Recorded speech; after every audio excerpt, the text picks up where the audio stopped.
Today I would like to talk about dialogue. So if we think about the everyday discourse, the concept of dialogue is used in many different senses. If we think in the current research, also dialogue is used. But synonymously, it is used with with the concept of conversation and with discussion. But what does it mean to have a dialogue? What does it mean to have a conversation and a discussion? Why I want to differentiate between these concepts is because very often if you come to a classroom, teachers say they're having a dialogue, a philosophical dialogue with children, but they're just talking, they just have a conversation. So what makes the difference? A conversation is you personally give your information, you organize, you talk about your own ideas. So it's not much thinking about the other. It's listening and exchanging ideas. But if you are asked what someone really meant, what someone said, maybe you can't repeat it. Sometimes a conversation leads to a discussion, and the discussion is very differently. So you want to give reasons, you want to persuade someone that your ideas, your opinions maybe is better than his or her ideas. So it's like David Bohm says, it's a ping pong.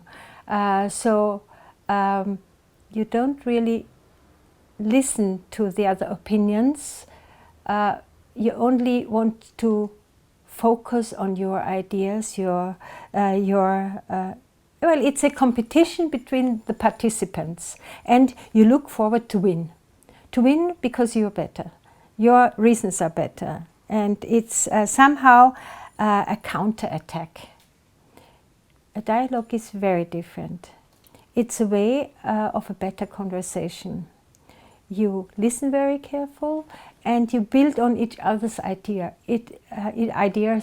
It's thinking and reflecting together.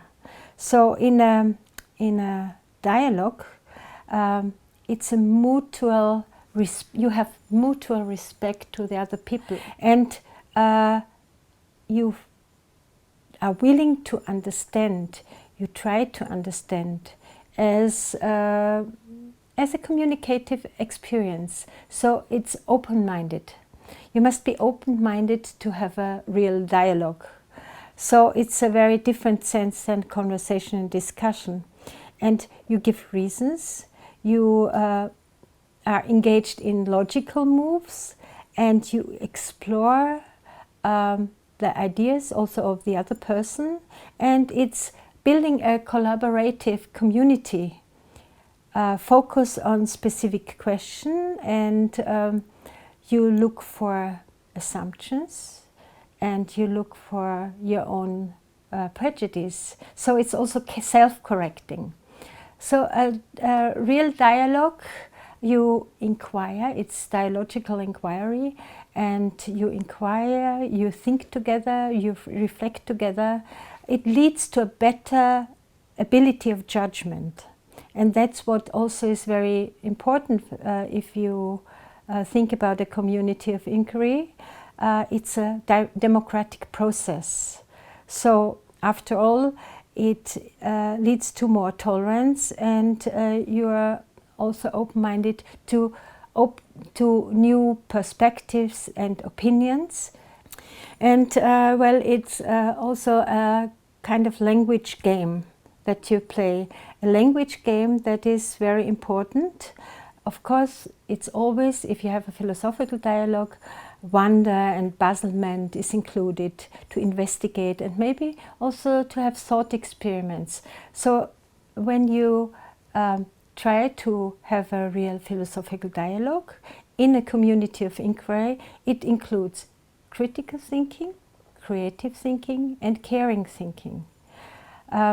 So it's an exploration, and it's not you come into classroom or you having a dialogue with people. It's not a dialogue at once. It's a process. It's a democratic process that develops, so that you understand that your own position is not the only way to think. So openness, willingness, responsibility, and respect is very important, having a dialogue and building on each other's ideas, going where the dialogue leads you. Well, the philosophical dialogue with children is also a process. So doing philosophy is not to learn about factual knowledge. It's not the knowledge about philosophers, about theories. It's an activity. It's rather the development of active thoughts.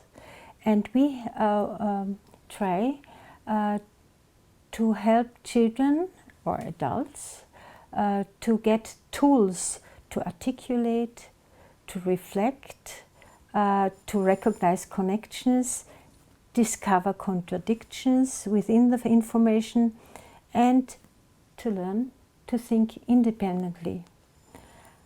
And that is very important to foster thinking skills, reasoning skills, dialogical skills. It's very important to have the capability to think in alternatives, and it's a holistic thinking, to be open-minded and to have the capability to participate in the dialogue. So children learn, or adults learn, to articulate and also to reason and to give good judgments. And that leads, we hope, hopefully, to more tolerance and openness to other opinions, to other ideas, to other cultures.